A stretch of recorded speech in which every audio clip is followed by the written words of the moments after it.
Hello everyone. आज हम लोग फ़ोटोशॉप के बारे में बात करने वाले हैं। जैसे कि आप लोग अपने स्क्रीन पे देख सकते हैं, आपके सामने फ़ोटोशॉप का इंटरफेस है। इसमें पैनल्स होते हैं। ये पैनल्स में डिवाइडेड होता है। जैसे कि लेफ़्ट हैंड साइड पे ये जो पैनल होता है, इसको हम बोलते हैं tools section. Right hand side पे और पैनल्स हैं। जैसे कि ये पैनल है जिसको हम बोलते हैं लेयर्स पैनल। इसमें और भी दो ऑप्शंस होते हैं, जैसे कि चैनल्स एंड पाथ्स। इसके ऊपर अलग ऑप्शंस होते हैं, जैसे कि ये पैनल है जिसे हम बोलते हैं कलर पैनल। इसके बगल में एक और होता है जिसे हम बोलते हैं स्विच। इसमें से आप कलर चूज़ कर सकते हैं। उसके साइड में एक और है जिसको हम बोलते हैं स्टाइल, कि हमको किस तरीके का स्टाइल चाहिए है हमारे कलर्स के लिए। ऊपर ये जो मेन्यू होता है, इसको हम बोलते हैं बार मेन्यू। और राइट हैंड साइड पे हम और भी पैनल्स को इसके अंदर इंट्रोड्यूस कर सकते हैं या इसके अंदर ऐड कर सकते हैं। उसके लिए हम क्या करते हैं, हम यहाँ विंडोज़ पे जाते हैं, इसको क्लिक करते हैं।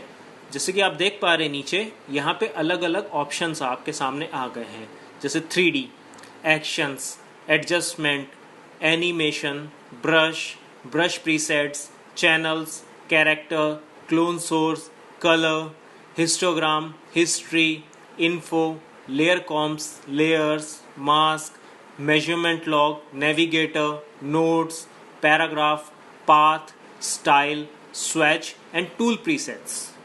ये बहुत सारे पैनल्स हैं।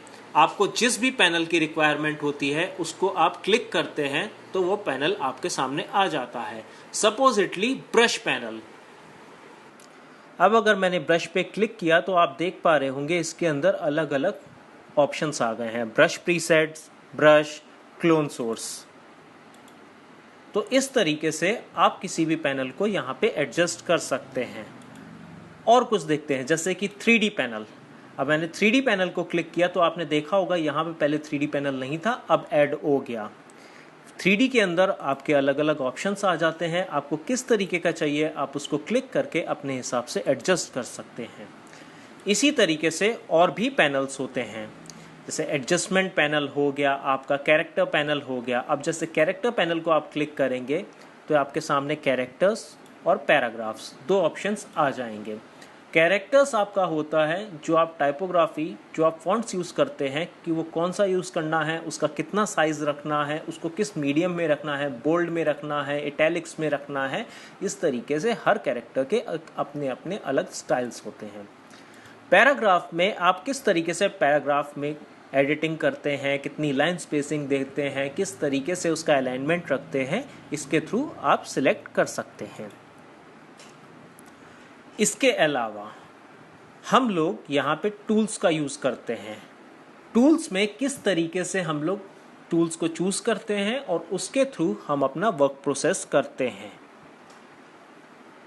इसमें अलग अलग टूल्स दे रखे हैं, जैसे कि move tool, rectangle marquee tool, lasso tool, quick selection tool, crop tool, eyedropper tool, healing tool, brush tool, clone stamp tool, history brush tool, magic eraser tool, gradient tool, smudge tool, sponge tool, pen tool, text tool, path selection tool, rectangle tool, object rotation tool, camera rotation tool, hand tool and zoom tool.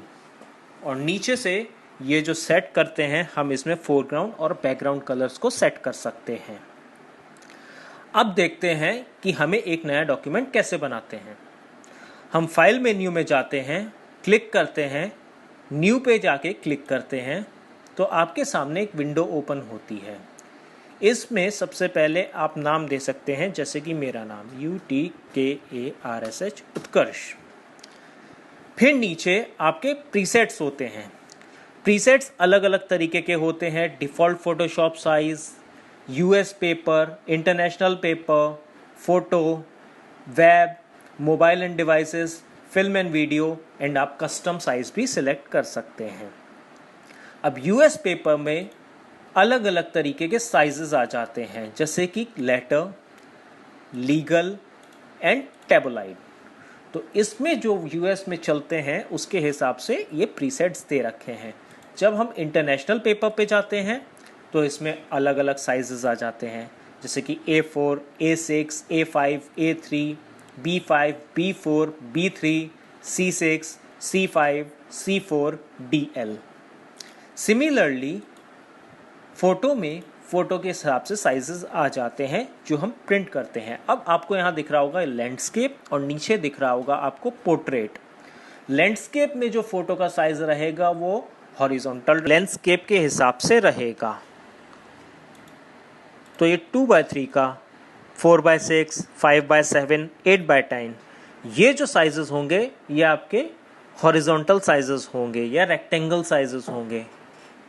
दूसरा है portrait, जो कि portrait style में होगा, जिसमें आपकी length ज़्यादा होगी, विड्थ कम होगी। 2x3, 4x6, 5x7, 8x10 जो भी आप सिलेक्ट करेंगे वो आपका साइज सिलेक्ट हो जाएगा। सिमिलरली ये वेब है। वेब में जो आप वेबसाइट वगैरह अगर आपको कोई इंटरफेस डिज़ाइन करना है तो उसके हिसाब से हमारे यहाँ पे डिफरेंट साइजेस दे रखे हैं। सिमिलरली आपके मोबाइल एंड डिवाइसेस के हिसाब से यहाँ पे अलग अलग साइजेस दे रखे हैं, अगर आपको कुछ मोबाइल एंड डिवाइसेस के लिए बना के उस पर सर्कुलेट करना है तो। And similarly film and video. तो फिल्म एंड वीडियो के अंदर क्या होता है, अगर आप कुछ अपनी मूवी एडिट कर रहे हैं और उसके लिए आपको कोई मूवी के आगे थंबनेल बनाना है जिसमें आपका नाम हो सकता है या आपके नाम का कुछ ग्राफिक हो सकता है, तो इसके हिसाब से आप उसके साइज़ को ले लेंगे और सिलेक्ट करने के बाद आपके सामने वो साइज़ आ जाएगा। सपोजिटली HDV 1080 तो आपके सामने ये विड्थ, ये हाइट, ये रेजोल्यूशन। अब इसको आप कस्टमरी भी कर सकते हैं कि आपको जो भी साइज़ चाहिए होगा आप वो साइज़ ले सकते हैं। किस वैल्यू में आपको साइज़ चाहिए होगा उसके हिसाब से आप ये सिलेक्ट कर सकते हैं, जैसे pixel, inches, centimetre, millimetre, points, picas and columns. जैसे कि इंचेस, अगर मैं इसको इंचेस में कन्वर्ट करता हूँ तो मैं ये साइज़ ले सकता हूँ कि मैं विड्थ रखता हूँ 20 और हाइट को कर देता हूँ 12। ये आपका रेजोल्यूशन होता है। इसको हम जनरली 300 रखते हैं क्योंकि 300 रेजोल्यूशन में हमको एक हाई क्वालिटी इमेज मिलती है। उसका रेजोल्यूशन जो है पिक्सलेट नहीं होता है और हमारा फाइल साइज़ भी बहुत बड़ा नहीं होता है। तो मैंने ये साइज़ रख के इसको ओके किया। अब जैसे कि आपने देखा आपके सामने ये डॉक्यूमेंट क्रिएट हो गया जो साइज़ आपने इसको दिया था। अब यहाँ पे आते हैं, this is called your layers panel. सबसे पहले हम क्या करते हैं, हम लोगों को कुछ भी ग्राफिक्स बनाना होता है तो हम हर ग्राफिक को एक नई लेयर पे बनाते हैं।